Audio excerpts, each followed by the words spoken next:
પહેલા શિવમણી લેક્યુ અને હવે આંબલીમાં નિર્માણ પામી રહેલા એપ્રિક્સ નામના પ્રોજેક્ટમાં એક 20 વર્ષના આદિવાસી યુવાને પોતાનો જીવ ગુમાવ્યો છે। ડાયરેક્ટલી 12મી મંજિલથી સીધું નીચે પછાડ્યું છે પાલક સાથે કે સેફ્ટી નેટ નથી અને સેફ્ટીનું આખું ઉલ્લંઘન બિલ્ડર કરે છે। તો આ ગુજરાતમાં થઈ શું રહ્યું છે ખબર નથી। જેવું પાટીઓ મૂકવા ગયા એમાં વજન આ તમે જોઈ શકો છો આખું સેન્ટિંગનું સામાન જેટલું પણ છે આ એ બધું સડેલું પાલક છે એટલે સીધા ધરાશયી નીચે થયા છે।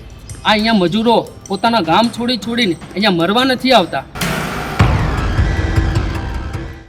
અમદાવાદના બોપલ વિસ્તારમાં હજુ તો એક મજૂરની ચિતા ઠરી નથી, ત્યાં ફરી એકવાર બિલ્ડરની લાલિયાવાડી અને ઘોર બેદરકારીથી વધુ એક ગરીબ શ્રમિકનો ભોગ લીધો છે।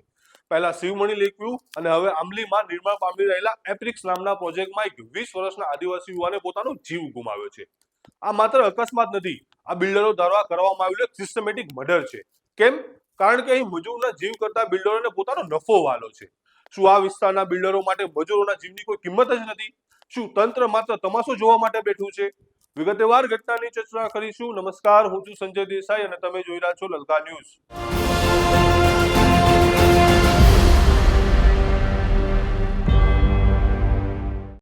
ઘટનાની વાત કરીએ તો આંબલી એપ્રિક્સ સાઇટ પર સવારે 7 વાગે જ કામ શરૂ કરી દેવામાં આવ્યું। નિયમ મુજબ કામ 9 વાગ્યા પછી શરૂ થવું જોઈએ, તો આટલી વહેલી સવારે જોખમી કામ કેમ? 12મા માળે લોખંડના જે પાલક પર મજૂર કામ કરી રહ્યો હતો એ પાલક જ સડેલો અને અત્યંત નબળો હતો। પરિણામે પાલક તૂટ્યો અને 20 વર્ષના યુવાનનો સીધે નીચે પટકાઈને મોત નીપજ્યું। બિલ્ડરો નિયમોના ધજાગરા ઉડાવી રહ્યા છે। 5 માળની ઉપર સેફ્ટી નેટ હોવી જોઈએ, અહીં તો 12 માળ સુધી કોઈ નેટ નહોતી।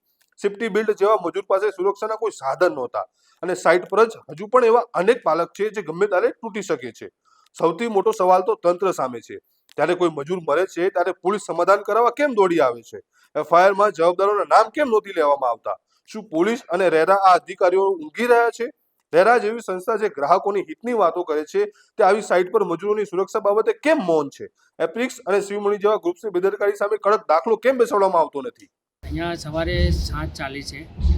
એક તો પહેલું આમ જોવા જઈએ કે આપણે ગુજરાતની અંદર એક તો સમય અંતર્ગત જે લીગલી જે સમય હોય છે એ 9:30થી કામની શરૂઆત થાય છે, પરંતુ અહીંયા 7:40 છે। હવે કદાચ મજૂરને ઉપર દબાવ પણ હશે કારણ કે હોળી નજીક આવે છે અને જે મૃતક જે શ્રમિક છે એ રાજસ્થાનના ડુંગરપુર ગામના છે અને 7:40 એ પોતાનું કાર્ય દરમિયાન 12મી મંજિલ ઉપર ચડીને જે પાલક બાંધેલું હતું એના ઉપરથી કંઈ પાટિયા કે ભાઈ જ્યાં સુધી કારીગર ના આવે ત્યાં સુધી અમે લોકો પાટિયા હટાવી દઈએ। એ કાર્ય દરમિયાન ડાયરેક્ટલી 12મી મંજિલથી સીધું નીચે પછાડ્યું છે પાલક સાથે। કહેવાનો મતલબ એ છે કે ભાઈ તમે લોકો જે આટલી મંજિલનું જે કામ કરો છો તો એમાં પાલક દરમિયાન ત્યાં સેફ્ટી નેટ નથી। અહીંયા કાયદેસર દેખાય છે કે સેફ્ટી નેટ નથી અને સેફ્ટીનું આખું ઉલ્લંઘન બિલ્ડર કરે છે। વારંવાર સરકારમાં અમે અપીલ કરીએ છીએ કે તમે લોકો આમાં કંઈ સુધાર લાવો। જેમ તમે લોકો આ વારંવાર જે ચુનાવ આવે છે એમાં ત્રણેય પક્ષ મળીને, ચાહે કોંગ્રેસ હોય, આમ આદમી પાર્ટી હોય કે બીજેપી હોય, તમે મળીને આ વોટિંગ આઈડી ઉપર ને આ બધા ઉપર તમે બીઓલોનું આખું કામગીરી કરો છો, શિક્ષકોને પોતાના લેવલ ઉપરથી આ બાજુ દોડાવો છો, તો તમે તમારા કર્મચારીઓને આ બધી સાઇટો ઉપર કેમ નહીં મોકલતા? આ અહીંયા મજૂરો પોતાના ગામ છોડીને અહીંયા મરવા નથી આવતા। આ પોતાની વેદના કઈ રીતે બતાવે છે? અહીંયા તમે જોઈ શકો છો આખી સાઇટ છે। અત્યારે 3-4 દિવસ પહેલાં જ અહીંયા બોપલમાં એક સાઇટ ઉપર આવી દુર્ઘટના થઈ હતી અને આ બીજું પણ થયું। આમ તો આખા દિવસમાં કેટલી બધી સાઇટો ઉપર થતું હશે। તો આ ગુજરાતમાં થઈ શું રહ્યું છે ખબર નથી। અમારી અપીલ એ જ છે કે સરકાર આ બિલ્ડરોને જાણ કરે અને અહીંયા રાઉન્ડ મારે દરેક સાઇટો ઉપર કે અમદાવાદમાં જેટલી સાઇટો છે ત્યાં જઈને આ સેફ્ટીનું જે ઉલ્લંઘન થાય છે એનું અહીંયા તમે કંઈ ને કંઈ અહીંયા સેફ્ટીનું સાધન કરાવો। આ જે ભાઈ છે એમની ઉંમર કેટલી હતી? એમની ઉંમર ફેમિલીમાં કોણ કોણ છે? એમની ઉંમર કરીબન 20 વર્ષનું છે। હજુ નોજવાન છોકરો છે અને કમાવાવાળો અમને જાણ થઈ કે કમાવાવાળો એકાએક છોકરો હતો। 2 ભાઈ છે, એક સિસ્ટર છે અને એના માતા પિતા, ટોટલ 5 સદસ્યો છે। અત્યારે જે ભાઈ અને સિસ્ટર છે એમના મેરેજ નથી કર્યા અને જવાબદારી આ મોટા છોકરાની હતી અને આમનું પરિવાર ખૂબ જ દુભાઈ ગયું છે। એમને ખૂબ જ દુઃખ અનુભવ થાય છે। આખું પરિવાર રાજસ્થાનથી અહીંયા અત્યારે ઘટના સ્થળે આવી ગયા છે, આખી સમાજ આવી ગઈ છે, પરંતુ અહીંયા આવ્યા પછી કોઈ બિલ્ડર પણ નહોતું કે કોઈ અહીંયાના કોઈ કર્મચારી પણ નથી દેખાતા હતા। જે ભાઈ છે જે તે પડ્યા તે ટાઈમે તેમને કોઈ સેફ્ટી બેલ્ટ પહેરેલો હતો કે નહીં? ના, એવું કંઈ જ નહોતું। કારણ કે અમે જેવા આવ્યા ત્યાં જે મજૂરભાઈ એમની સાથે કામ કરતા હતા એમાંનું કહેવાનું મતલબ એ જ છે કે ભાઈ સીધા એ જેવું પાટીઓ મૂકવા ગયા એમાં વજન આ તમે જોઈ શકો છો આખું સેન્ટિંગનું સામાન જેટલું પણ છે આ એ બધું સડેલું પાલક છે એટલે સીધા ધરાશયી નીચે થયા છે. જે ભાઈ જે પડી ગયા ત્યારબાદ કોન્ટ્રાક્ટર કે બિલ્ડર દ્વારા કોઈ માણસ તમને મળ્યું છે ને મળ્યું છે તો શું કંઈ કહેવામાં આવ્યું છે? જેવા જ ભાઈ પડ્યા છે તો જોવા જઈએ તો 5મી મંજિલે 10મી મંજિલે એ રીતે 18 મંજિલની છે તો એ રીતે એમને સેફ્ટી નેટ હોવી જોઈએ. એટલે જેવા પડ્યા એવું અવાજ આવે એ જ પ્રમાણે બધા મજૂરો દોડીને આવ્યા અને જે શ્રમિક પડ્યો છે એ ડાયરેક્ટલી અહીંયા ઓન ધ સ્પોટ એમનું મૃત્યુ થઈ ગયું હતું. તે દરમિયાન અહીંયાથી બિલ્ડર કે કોઈ પણ જે કોન્ટ્રાક્ટર હતા એ કદાચ હોસ્પિટલે અહીંયા કંઈ સહારા સહયોગ હોસ્પિટલમાં લઈ ગયા હતા અને ત્યાં ડૉક્ટરે ઓન ધ સ્પોટ કહી દીધું હતું કે મૃત્યુ થયા છે. પરિવારને જાણ કર્યા વગર એ લોકો ડાયરેક્ટલી પોસ્ટમોર્ટમ રિપોર્ટ માટે પણ મોકલી રહ્યા છે. મુદ્દો એ જ આવે છે કે ભાઈ પરિવારજનને તમે જાણ કરો મજૂર સાથે શું થયું છે અને પોસ્ટમોર્ટમ રિપોર્ટ કરાવવા મૂકી દીધું છે એ અલગ વાત છે, પરંતુ એમના પરિવારને તો તમે જાણ કરી શકતા હતા કે ભાઈ તમારો છોકરો છે આ રીતે થયું એ રીતે થયું. હવે તેમના પરિવારની તમારી શું માંગ છે? પરિવારજનાને પૂછ્યું છે કે ભાઈ તમારી માંગ શું છે. પરિવારજન એ જ કહે છે કે ભાઈ આજે અમારો છોકરો ગયો છે, કાલ બીજાનો છોકરો જશે, તો આના ઉપર સરકાર લીગલી પ્રોસેસ નહીં કરે ત્યાં સુધી આવી દુર્ઘટનાઓ થતી જ રહેશે. અને પરિવારની માંગ છે કે અમારી 1 કરોડ ને કંઈ 80 લાખની માંગ એમને રાખી છે, તો ઈચ્છા એ છે કે ભાઈ એમની માંગ પૂરી થાય. પોલીસ દ્વારા શું કહેવામાં આવ્યું? પોલીસ અહીંયા આવી છે તો તમને તેમના દ્વારા શું કહેવામાં આવ્યું? પોલીસ દ્વારા કહેવામાં આવ્યું છે કે ભાઈ ઘટના સ્થળે અમે લોકો એમને જાણ કરી, હોસ્પિટલમાંથી અમને જાણ મળી હતી અને પોલીસનું જે કામ છે એ કામગીરી પોલીસ કરે છે કે ભાઈ પોસ્ટમોર્ટમ રિપોર્ટ જેટલું વધારે સારું જલ્દી થાય એ પ્રમાણે બોડી મળી જાય છે, પણ બોડી લઈને કંઈ મતલબ નથી. જ્યાં સુધી એમના પરિવારજનને ન્યાય નહીં મળે ત્યાં સુધી બોડી લઈને કંઈ મતલબ નથી. આજે ગુજરાત રાજ્યના અમદાવાદ જિલ્લાની અંદર બોપલ વિસ્તારની અંદર એપ્રિકસ નામની કન્સ્ટ્રક્શન સાઇટ છે.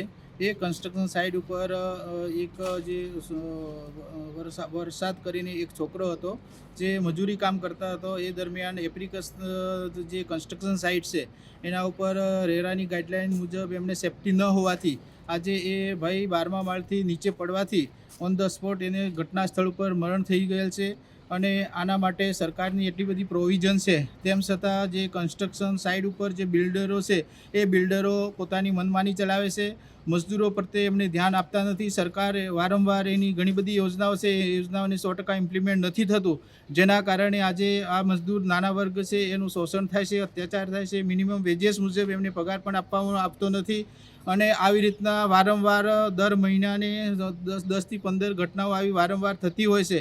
આવું ભારત સરકારની પ્રોવિઝન છે, ગુજરાત સરકારની પ્રોવિઝન છે, તેમ છતાં આપણા જે સ્થાનિક કાર્યકર્તા હોય અથવા જે સામાજિક સેવા હોય અથવા જે કોઈક સ્વૈચ્છિક રીતે કામ કરનાર જે સંસ્થા હોય એ બધા સાથે મળી અને આ મજદૂરોના કલ્યાણ માટે સરકારની જે યોજનાઓ છે એ મજદૂરના પરિવાર સુધી પહોંચવી જોઈએ.